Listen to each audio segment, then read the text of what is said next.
All right, buckle up because we are diving deep into quite the enigma today, Ted Bundy.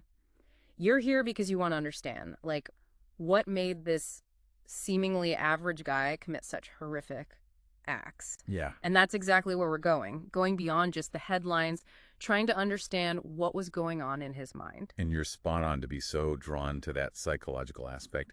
With Bundy, that's really what's so fascinating, honestly, even chilling about his case. Yeah. He really just shattered our perception of what we think a serial killer should look like. He could blend in, he was charming, even charismatic. These aren't things you usually think of with someone who commits such brutal crimes. And that's exactly what made him so dangerous. It's almost like he weaponized being normal. And talk about contradictions. We've got a ton of sources here, right? We've got FBI files, psych evaluations, even things Bundy said himself. Right. And it paints, well, a very complicated picture. Absolutely. So let's start right at the beginning. Childhood.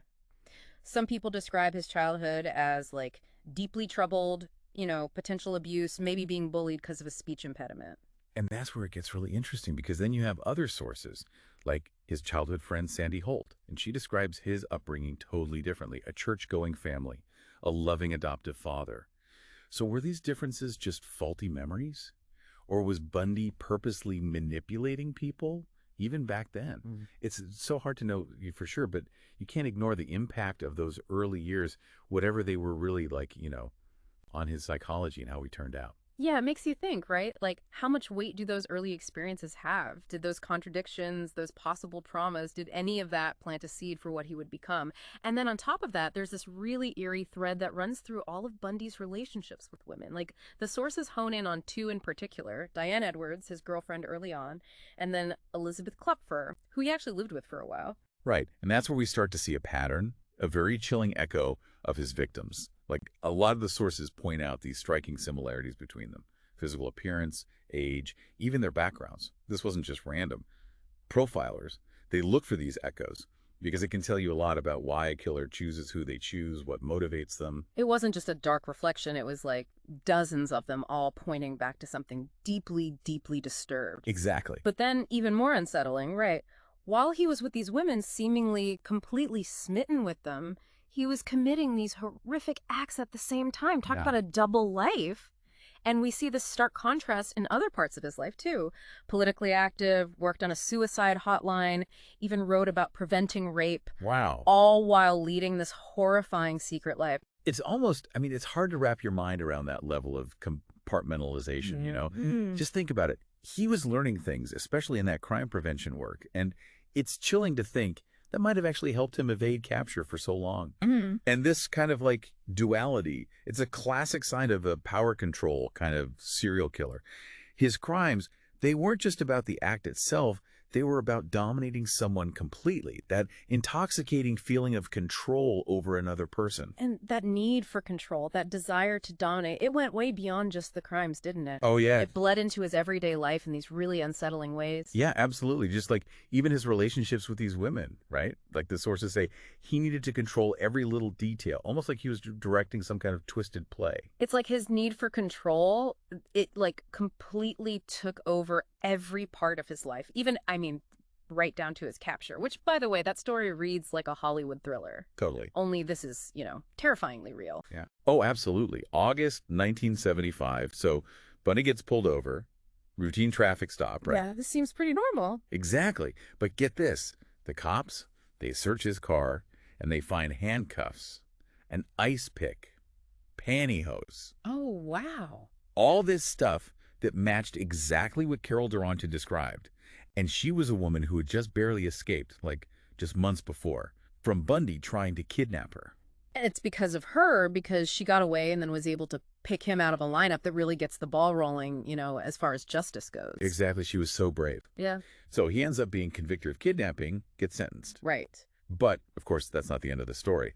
Law enforcement, they're starting to put the pieces together. They're linking him to other cases. And his credit card records, those put him near where some other young women had disappeared. Like a horrifying puzzle, and the pieces are all starting to fit together. Exactly.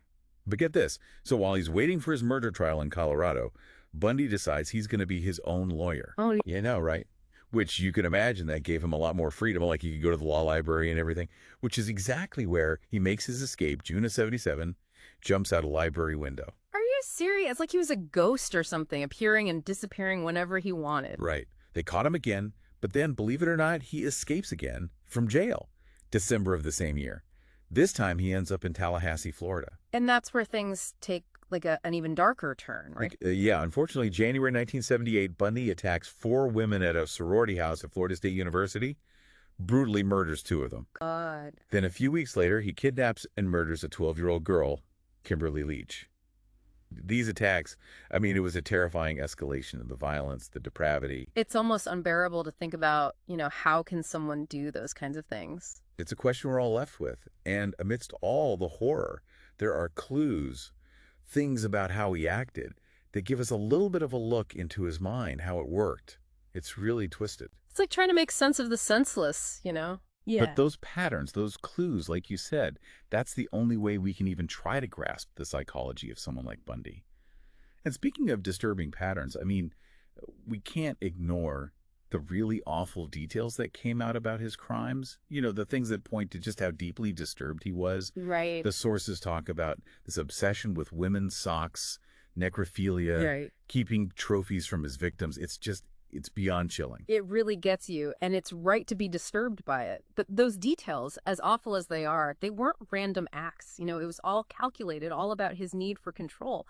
For Bundy, those women's socks weren't just some fetish. It was a way for him to hold on to these victims, to keep controlling them even after death. And it went way beyond just the socks. Driver's licenses, jewelry, photographs of his victims. It was like he was trying to create some sort of, I don't know, like a horrifying collection. Exactly. And those trophies, as horrible as they are to think about, they served a very specific purpose for him psychologically.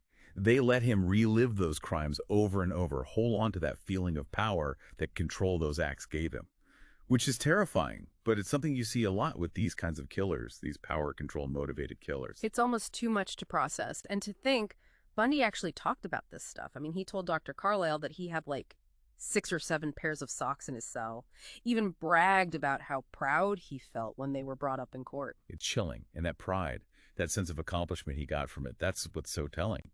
It just shows us that for Bundy, these weren't crimes of passion or opportunity. It was all carefully planned out, all to satisfy this deep psychological need he had for domination over other people. It's incredibly disturbing. It's been decades now, and Bundy still fascinates and terrifies people. There's so many books, movies, documentaries, all about him, all trying to understand him. Why do you think we're still so captivated by him? What is it about Bundy? It's because he really went against everything we thought we knew about serial killers.